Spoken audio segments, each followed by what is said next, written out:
Hi there, Sonia here. Welcome back to another episode of the Help I'm Artist podcast. I'm so glad you could join me wherever you're listening to this podcast. At the time of this recording, we are in the middle of a pandemic. Locally and globally, we are all coming to terms with the effects of this raging outbreak. Just last week, I watched in disbelief as our Dutch Prime Minister announced drastic sanctions to get a better grip on the rapidly spreading coronavirus. My heart went out to all the artists scrambling for their phones to cancel scheduled concerts, art openings and planned trips. As museums and theatres and public spaces close their doors, many artists are left confused and disorientated, unable to oversee the effects of these extraordinary times.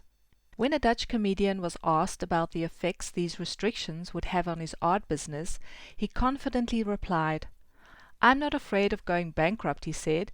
"What I am afraid of is when they take away my art. When I am no longer able to tell my jokes, make people laugh, bring hope and joy. That's when I truly have lost everything." I am so touched by the resilience and the incredible resourcefulness found in the creative community, and it's the time of crisis that seems to emerge. In a matter of days, there have been all kinds of groups forming, online art events being scheduled, and living room concerts being streamed, helping others feel connected, to laugh, and to stay engaged. Your art and your creativity can be a lifeline to people, especially in this time. Something familiar at times of uncertainty and when personal contact or connections with communities may not be possible or are no longer an option. Your art, your paintings, your poems and your songs may become more important than ever before in helping people feel connected. Whether you are providing inspiration, information or entertainment, each of you can be a lifeline for those affected in the different parts of the world. I just got goosebumps watching a YouTube movie of people in Italy who are at present in complete lockdown, singing to each other from their balconies to show solidarity and community. As we are only starting to navigate through these bizarre times, I want to encourage you, or maybe even challenge you, to think what you can do to take your art and use it as a tool of hope, connection, and inspiration. Art can do that more than ever before. And as Ossie Davis puts it, art in any form is a form of power. It has impact. It can affect change. It can not only move us, but it can make us move. How is your art going to help you move in this time? How can you use your art to bring hope and inspiration? That's my challenge at the start of this episode.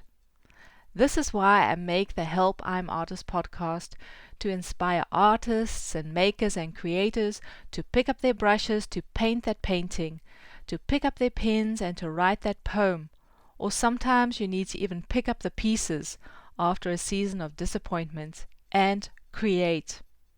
I love seeing artists create, building healthy art careers and taking steps towards living their creative best.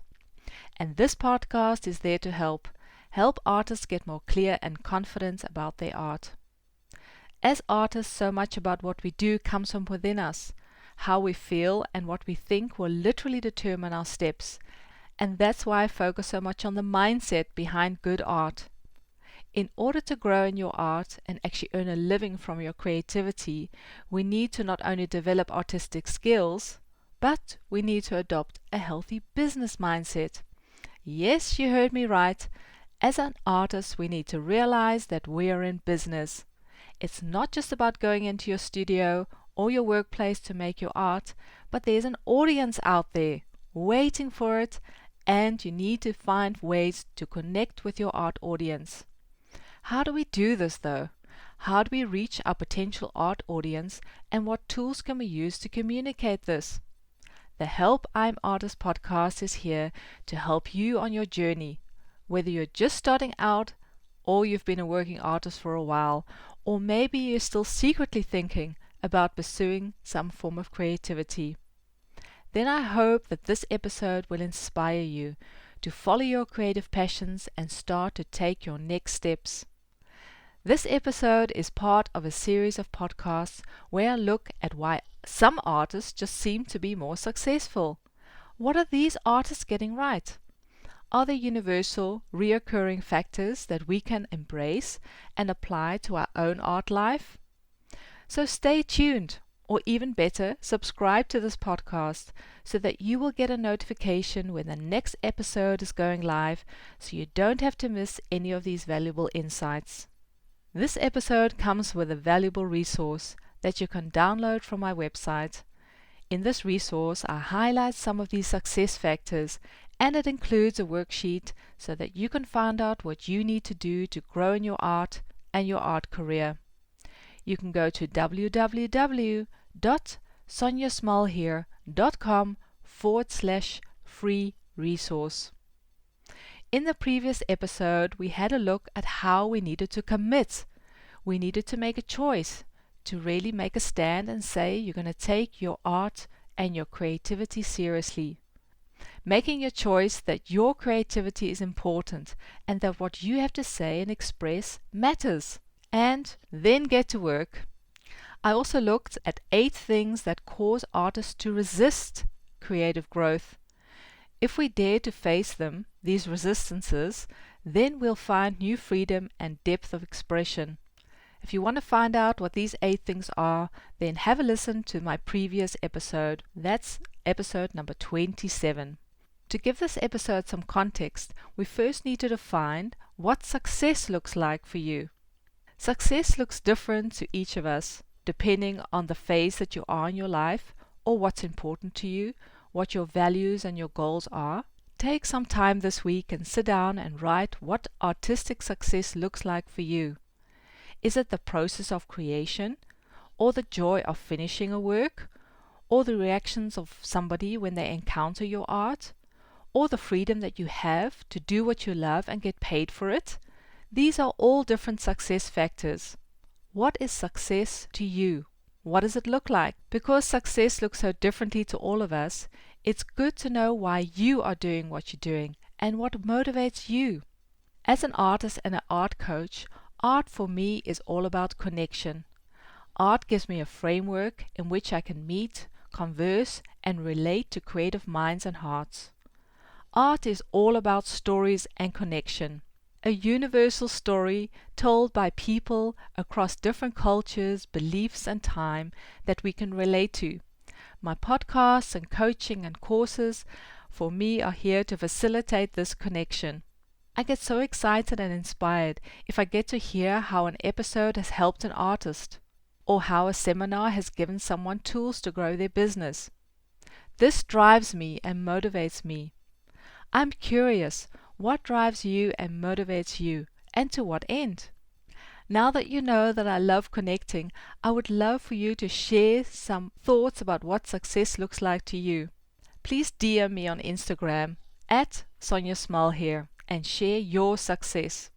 When your success goals become clear to you, you'll be able to set a path out towards it and prepare for it. Have you ever wondered why some artists just seem to be more successful? You see them on TV and you read about them in the art magazines. They seem to be everywhere. And sometimes they even seem to come out of nowhere. They seem to be an overnight success. Did they get a lucky break? Or were they just at the right place at the right time? Did they draw the right cards and just get lucky? I hear artists say that all the time. If only I had a big break. If only I was so lucky. Sure, sometimes circumstances work in our favor, but generally we need to just show up and get to work. It really is a myth that big break or having the exposure or meeting the right people will catapult us from obscurity into the shining art light. There are many examples of artists that seem to come out of nowhere, but have secretly been making and creating for years. Their successes are preceded by many hard years of hard work, failed attempts, and persistence. Don't underestimate the power of showing up and doing your art consistently. The sum of all the little things you do during the day, whether you like them or not, far outweigh the chances of some big lucky break or lucky strike to come your way. So instead of waiting for your lucky break or for some lightning bolt to come, it's far more effective to make a plan and get to work. So what does that mean for an artist? If you found the courage to face those resists mentioned in the previous episode and have made the decision that you are an artist and you are going to start creating, you've faced your fears of failure or your struggles with perfectionism, or you've crawled out the trap of comparison, then you're ready for your next step, and it's time to make art and creativity part of your daily routine. Yes, you heard me right. Artists that have reached or are reaching their creative goals all have set up an art routine. They have found a way to make art consistently. Pablo Picasso is one of those artists that are in my Hall of Fame. Even when he was alive, his art was greatly sought after and internationally applauded. His secret was that he worked every day. Rain or shine, war or peace, Picasso showed up and worked in his art. He took himself seriously and mastered his craft, becoming one of the most prolific artists of our time. He produced an astounding 50,000 artworks, including 1,800 paintings, 1,200 sculptures, nearly 3,000 pieces of ceramics, 12,000 drawings, many thousands of prints, and numerous tapestries and rugs. Picasso and many other successful artists got into the habit of working on their art and their art careers. So it's not just a matter of getting out your brushes and your dance shoes and your guitars when you feel like it or when you get inspired. Commit to building a consistent working habit until it becomes more natural, just like breathing. This could mean getting up earlier or making a sketch every day after work or practicing at a set time every week. Getting into an art routine means that things need to change. You literally need to make a shift in your life, and it's going to cost you something.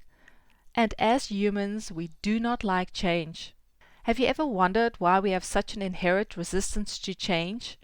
We fight it, we avoid it, and we go out of our way to keep things the way they are. Well, the reason is simple, really. Our body's primal survival mechanism is to conserve energy. That's just something that's in our system, and it's there to protect and to help us survive. Our bodies drive us to only undertake activities that consume as little energy as possible. This makes change tricky, as it requires an enormous amount of energy. But there is something that you can do about this. You can adopt habits. When you turn activities into routines, they require less energy. This is something your brain loves. It quickly starts to produce that happy habit-forming hormone. When you get into a habit and do something regularly and make it part of your life, your body will actually have a trigger that this is good for you, and the resistance will subside. Just like brushing your teeth. You don't have to think about it. It's something that you've done since your childhood. And your brain knows before you go to bed or when you get up in the morning, you brush your teeth. Even this week I saw a perfect example of habit forming. In an effort to put a halt to spreading the coronavirus, our Prime Minister announced that the Dutch people should refrain from shaking hands. A popular gesture when greeting someone in the Netherlands. Our Prime Minister had just finished his speech about telling everyone not to shake hands when he turned to the man with whom he was sharing the stage and reached out to shake his hand. Oops, wrong move. Shaking hands is such a habit, so embedded in the way we relate to people. This is the same with your art.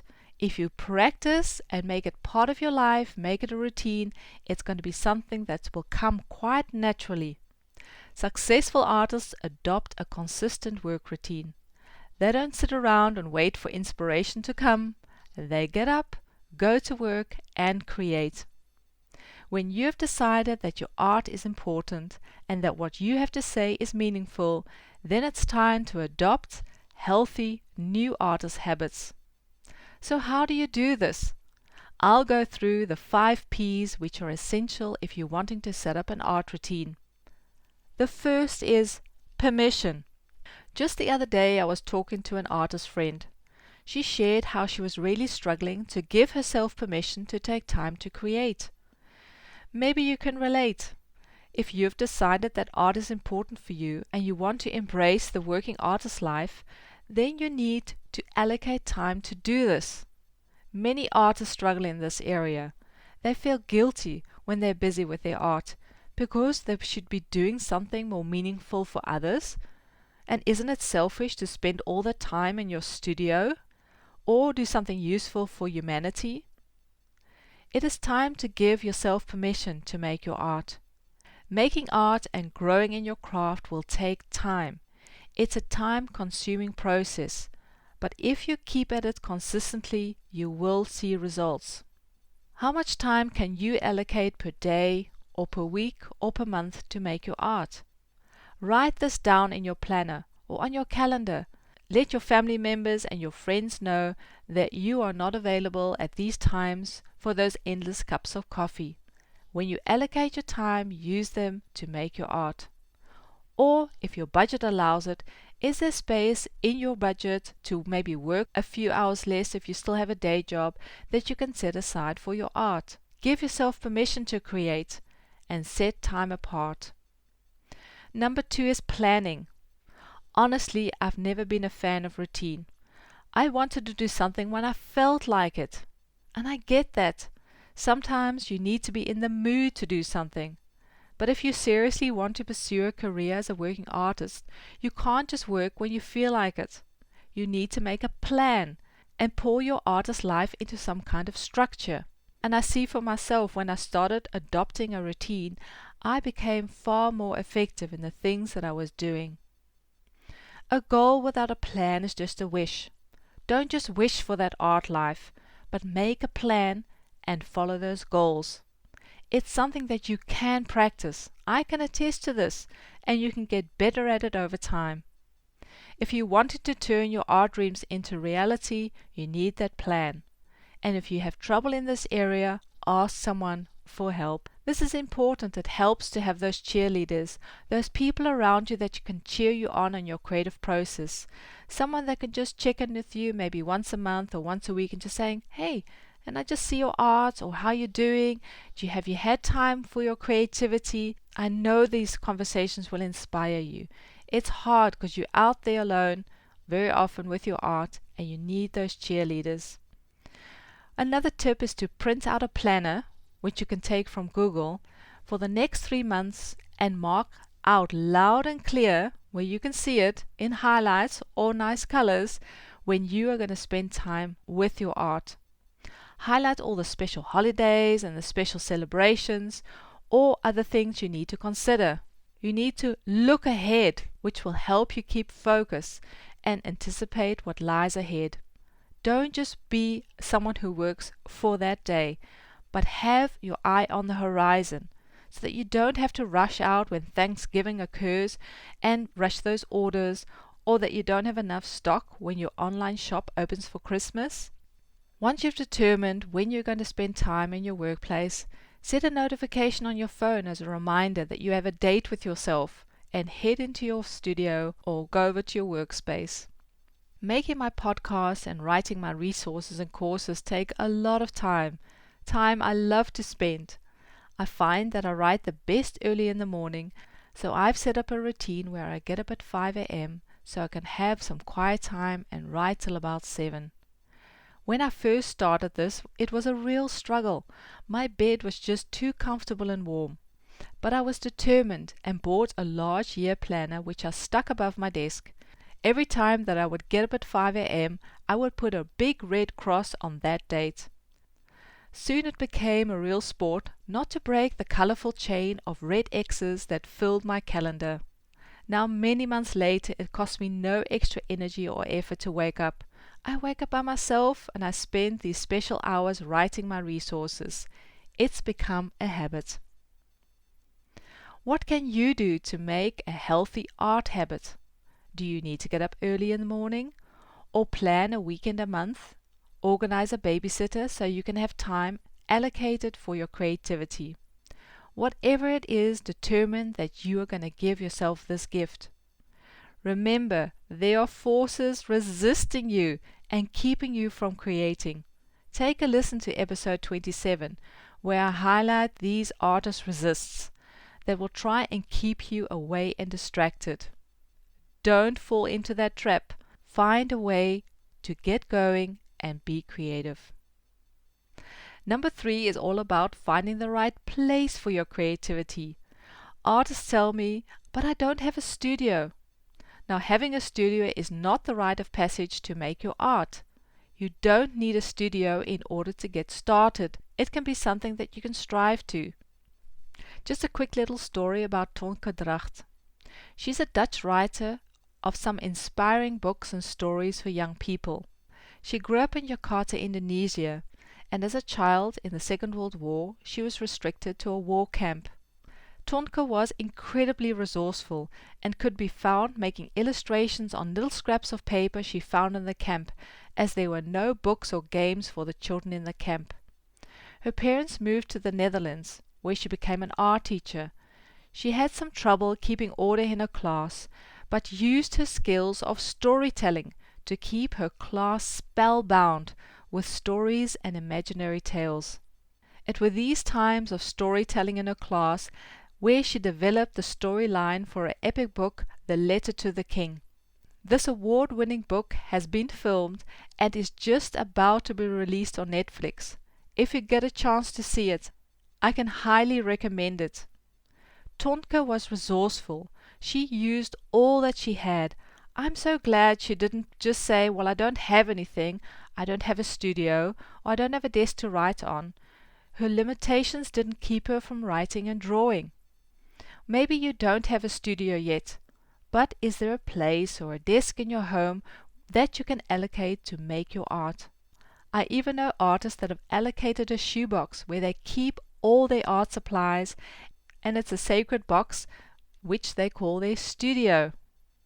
Don't let the fact that you don't have a studio keep you from making your art. It's not a studio that makes an artist. Find a place where you are inspired and where you can work and make your art. Number 4, your purpose. When you set off to go and make your art, have a clear purpose of what you want to do. Plan a low-stress, attainable start to your workday. Whether it's taking coffee and paging through an art magazine, or doodling in your art journal, or setting a timer and scrolling for 50 minutes online. But this does take discipline, otherwise you'll be getting lost, going down all kinds of rabbit holes. When I spend time in my workplace, I allocate about 30 minutes to play. I'll get out all my art supplies and throw them on the table and turn up the music really loud and start to play, to create. There are no deadlines or briefs telling me what to do or prying eyes telling me if something was art or not. I just create and enjoy my creativity, just loving being an artist and enjoying my creativity. I have found that this has been so liberating, and it sets the tone for the rest of my day. The work that I do during my playtime often becomes a source of inspiration and great study materials for future projects. And just a little side note for all those wonderfully goal-driven working artists and creatives. This is not a waste of time. Playing is an important part of your creative journey. This is part of the wonderful artist life. Consider the playtime as you're warming up.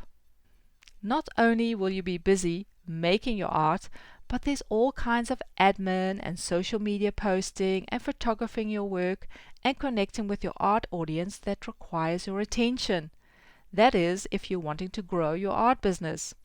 It's fair to say that about 60 to 70% of your art routine will be consumed by the non-art activities, leaving the rest of the 30 to 40% to your actual painting and creating.